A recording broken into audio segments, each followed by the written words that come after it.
اور پھر فرمایا کہ یہ جو کتاب ہے اللہ کی کتاب کے وارثین جو ہوتے ہیں وہ تین طرح کے ہوتے ہیں۔ ایک وہ ہوتے ہیں ثم اورثنا الکتاب الذین اصطفینا من عبادنا، فرمایا کہ پھر ہم نے وارث بنایا ان لوگوں کو اس کتاب کا جنہیں ہم نے اپنے بندوں میں سے چن لیا تھا۔ یعنی اس کتاب کے ساتھ جن لوگوں کا تعلق ہوتا ہے نا، تو وہ کوئی عام بندے نہیں ہوتے، فرمایا کہ یہ ہم چنتے ہیں تو وہ ہوتے ہیں، ہمارے چنے ہوئے بندے ہوتے ہیں۔ وہ جس طرح بعض اوقات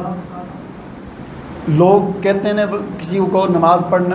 پڑھ حدیث میں آتا ہے نا، روایت میں آتا ہے کہ جس کی طرف اللہ تعالیٰ 70 مرتبہ اپنی رحمت کی نگاہ سے دیکھتا ہے تو اس کو پھر مسجد میں آنے کی اور نماز جماعت کے ساتھ پڑھنے کی توفیق ملتی ہے۔ جس کی طرف اللہ تعالیٰ رحمت کی نگاہ سے دیکھتا ہے تو اس کو توفیق ملتی ہے کہ وہ مسجد میں آتا ہے اور نماز پڑھتا ہے۔ تو کئی لوگ ہوتے ہیں کہتے ہیں نماز نہیں پڑھتے جی، ہم بس نہیں پڑھتے جی، تو اصل میں وہ اس بات کو نہیں سوچتے کہ بھائی تمہیں اللہ تعالیٰ نے اس قابل ہی نہیں بنایا کہ تمہیں مسجد لے کے جائے، تمہاری طرف اللہ تعالیٰ رحمت کی نگاہ سے دیکھے گا تو تمہیں توفیق ملے گی۔ یہاں پر یہ چیز فرمائی جا رہی ہے کہ اس کتاب کا وارث ہم نے اپنے بندوں میں سے چن کے کچھ بندوں کو بنایا ہے، تو جس کا اس کتاب کے ساتھ تعلق ہوتا ہے وہ اس کی تلاوت کرتا ہے،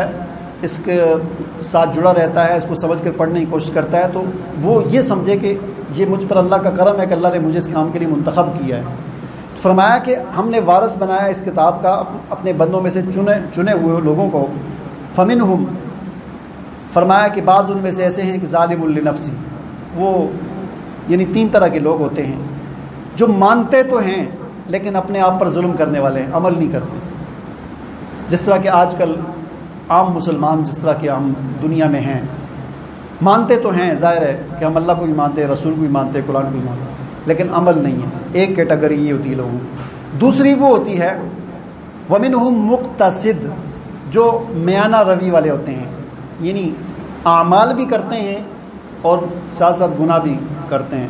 گناہ بھی ہوتے ہیں، کبھی پھر توبہ کر لیتے ہیں، پھر اعمال کرتے ہیں، پھر کبھی گناہ کر لیتے ہیں، پھر توبہ کر لیتے ہیں،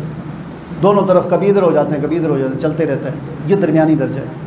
تیسرے ومنہم سابق بالخیرات باذن اللہ، اور تیسری کیٹیگری وہ لوگ ہوتے ہیں جو سبقت کرنے والے، دوڑ لگانے والے ہوتے ہیں، خیر کے کاموں میں بڑھ چڑھ کر حصہ لیتے ہیں، آگے آگے رہتے ہیں، گناہوں سے اپنے آپ کو بچاتے ہیں۔ یہ فرمایا کہ ذالک هو الفضل الکبیر، اس کیٹیگری کے اندر اگر کوئی آدمی شامل ہو جائے تو یہ بڑا فضل ہے اللہ کا اس پر، یہ بڑے فضل والے لوگ ہیں، اور اللہ تعالیٰ سے ہمیں دعا کرنی چاہیے کہ اللہ تعالیٰ ہمیں بھی ان کے اندر شامل کرے۔ دعا کریں اللہ تعالیٰ عمل کرنے کی توفیق عطا فرمائے۔